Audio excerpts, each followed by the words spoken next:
পরম প্রেমময় যুগ পুরুষোত্তম শ্রী শ্রী ঠাকুর অনুকূল চন্দ্রের রাতুল রাঙা চরণে জানালাম আমার শতকোটি দণ্ডবৎ প্রণাম। আমার ভক্ত প্রাণদাতা ভাই বোন মা সকলকে জানালাম জয় গুরু। আশা করব ঠাকুরের কৃপায় আপনারা সকলে ভালো আছেন, সুস্থ আছেন, আনন্দে আছেন।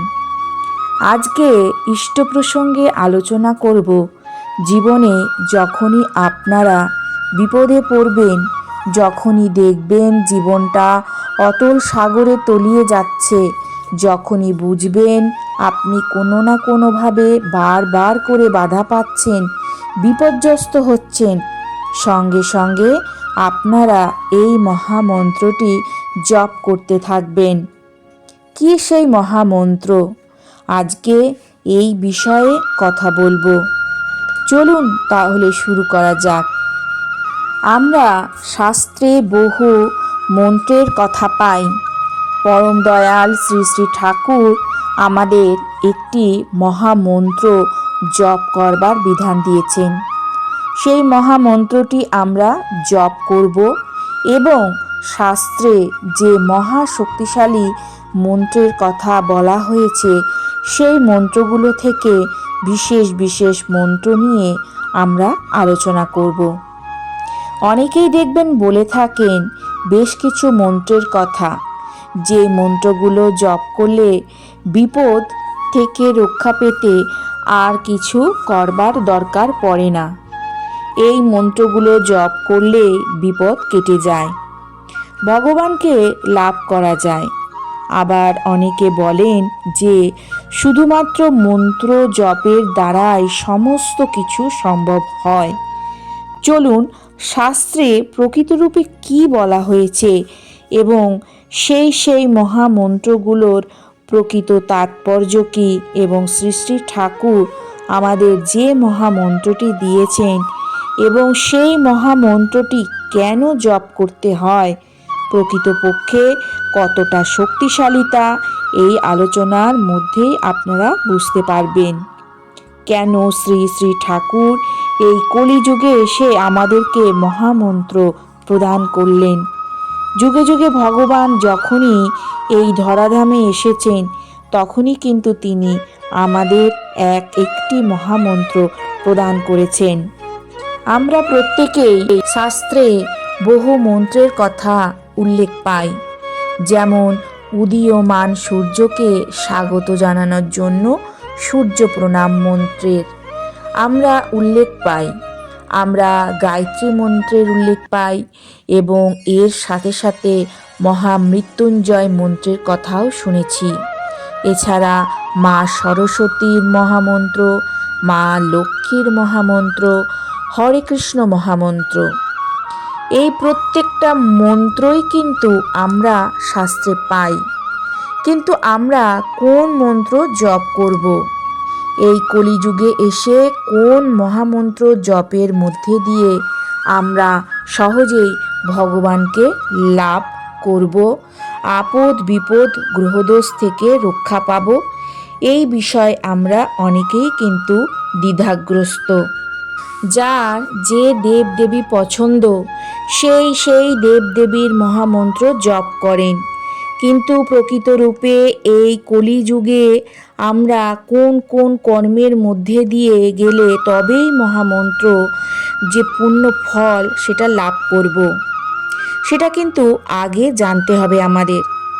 শাস্ত্রে সবার প্রথম বলা হয়েছে যে শুধুমাত্র বিনা কর্মে মন্ত্র জপে বা হঠাৎ করে বিপদে পড়লেন মন্ত্র জপ করে নিলাম, তাতে করে বিপদ থেকে রক্ষা পাওয়া যায় না।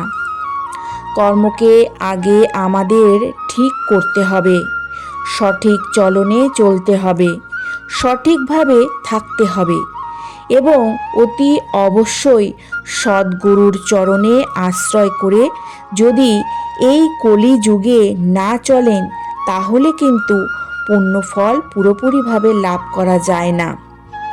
মনের মধ্যে পূর্ণ ভক্তি, পূর্ণ নিষ্ঠা ও পূর্ণ বিশ্বাস, এই তিনটি জিনিস আমাদের প্রত্যেকেরই কিন্তু জাগ্রত করতে হবে এবং মনের মধ্যে থেকে যে ষড়রিপু রুতির রাক্ষসগুলো রয়েছে সেগুলোকে আগে তাড়াতে হবে। আর সেগুলোকে তাড়াতে গেলে সবার প্রথম যেটা দরকার সেটা হলো সদ্গুরুর চরণে আশ্রয় গ্রহণ করে সদ্গুরুর চলনে চলা।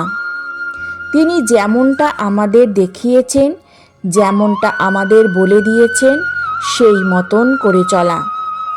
আপনারা যে কোনো মন্ত্র জপ করুন না কেন, সেই মন্ত্রের ফল আপনি লাভ করবেন, কিন্তু সাথে যদি আপনি সঠিক নিয়ম মেনে সেটাকে করেন তবেই পূর্ণ ফল কিন্তু লাভ করতে পারবেন। নিয়ম ছাড়া আমরা যদি জপ করি কোনো মহামন্ত্র, সেই মহামন্ত্রের উল্টো ফল লাভ হবে। তাই আগে আমরা সেই নিয়মগুলো জেনে নিই। সবার প্রথম আমরা আসি গায়ত্রী মন্ত্র। এই গায়ত্রী মন্ত্র মহাশক্তিশালী মন্ত্র হিসেবে শাস্ত্রে ধরা হয়েছে। এই মহামন্ত্র বিখ্যাত শক্তিশালী মহামন্ত্র।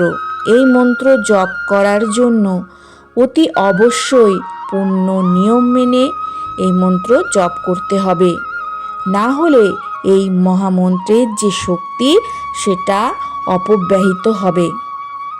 দ্বিতীয় যে মন্ত্রের কথা বলা হয়েছে সেটা হলো মহামৃত্যুঞ্জয় মন্ত্র। এই মহামৃত্যুঞ্জয় মন্ত্রটিকে মহাশক্তিশালী মন্ত্র হিসেবে বলা হয়েছে শাস্ত্রে। ভগবান শিবের কাছে এটা একটা প্রার্থনা, যা স্বাস্থ্য, দীর্ঘায়ু এবং মৃত্যুর মরণশীলতার ভয় থেকে মুক্তির জন্য আশীর্বাদ কামনা করে। তারপরে আসা যাক মা সরস্বতীর। মা সরস্বতীর যে মহামন্ত্র, মা সরস্বতী জ্ঞান এবং প্রজ্ঞার জননী হিসেবে পরিচিত। তিনি মানুষকে বুদ্ধি দান করেন এবং ছাত্র জীবনে তাদের উৎকর্ষ সাধনে সহায়তা করেন। মহালক্ষ্মীর মন্ত্র মা লক্ষ্মীর আশীর্বাদ প্রার্থনা করে।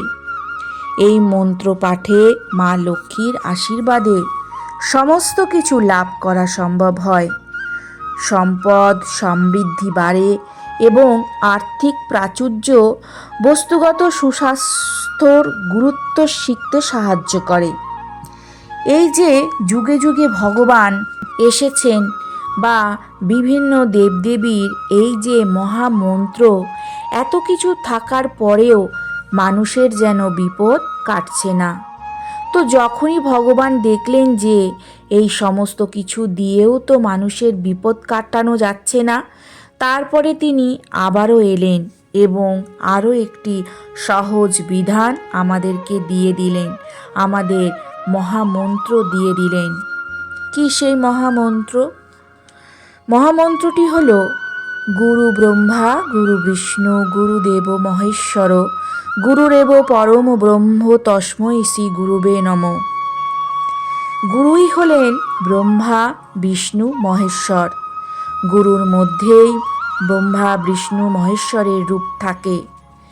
আমরা যদি গুরু জ্ঞানে ব্রহ্মা বিষ্ণু মহেশ্বরের আরাধনা করি, আমরা যদি কলিযুগে গুরুর শ্রীচরণে আশ্রয় গ্রহণ করে চলি, গুরুর দেখানো পথকে অবলম্বন করে চলি, তাহলে তারা সন্তুষ্ট হবেন।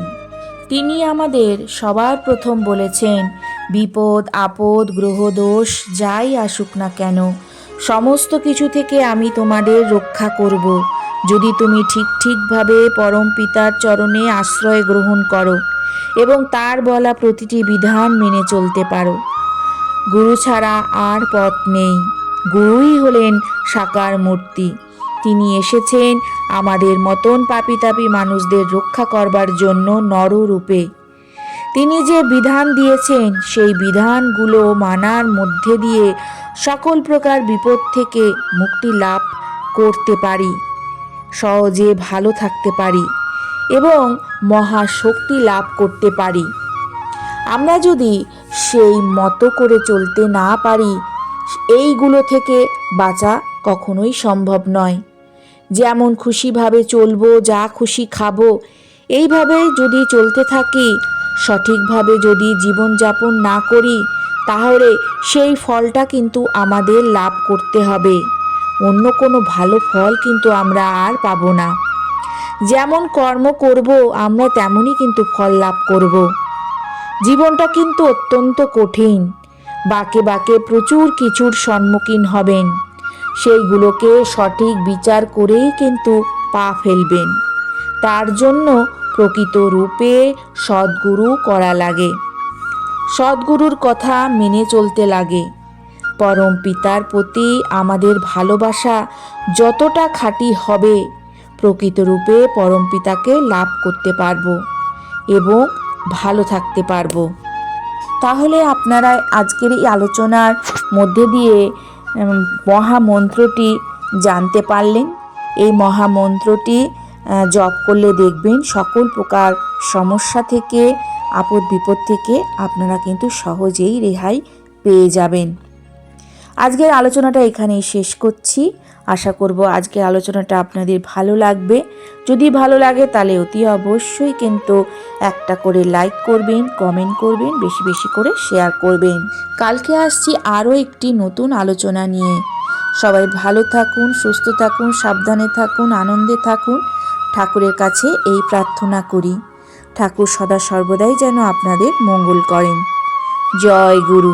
বন্দে পুরুষোত্তমম।